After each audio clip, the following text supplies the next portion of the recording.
तो आपको आसानी हो काम करने में भी। ठीक है, आप इजी फील कर रहे हैं। इसके बाद हमने क्या करना है, जो हुक है वो हुक किस तरह लगाएंगे।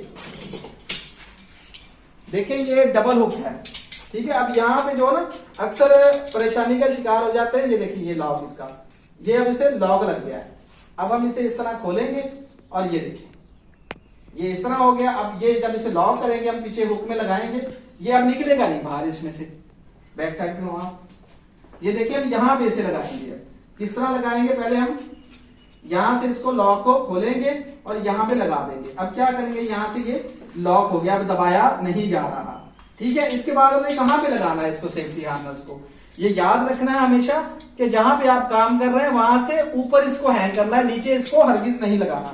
ठीक है, ये देखें, ये देखिए इसे भी लॉक सिस्टम है। देखिए ये यहां से नीचे से दबाना है इसे, ये नीचे से यहां से दबाएंगे और ये खुल जाएगा। ऊपर इसके हैंग करना है, नीचे नहीं करना। उसकी वजह यह है कि जब आप काम कर रहे हैं अचानक अगर आप गिरते हैं तो जो आप फौरन ऊपर हैंग हो जाएंगे। अगर आप नीचे लगाएंगे जहां पे काम कर रहे हैं तो आपकी बॉडी को एक झटका लगेगा, ज्यादा फोर्स लगेगी, जिसकी वजह से कोई जिस्मानी जो कि बॉडी का नुकसान हो सकता है। उम्मीद है आज का टॉपिक आपको अच्छे तरीके से समझ आ गया होगा। अगर आप लोगों को मेरी वीडियो से 1% भी फायदा हुआ हो तो अपने दोस्तों के साथ जरूर शेयर कीजिएगा। शुक्रिया।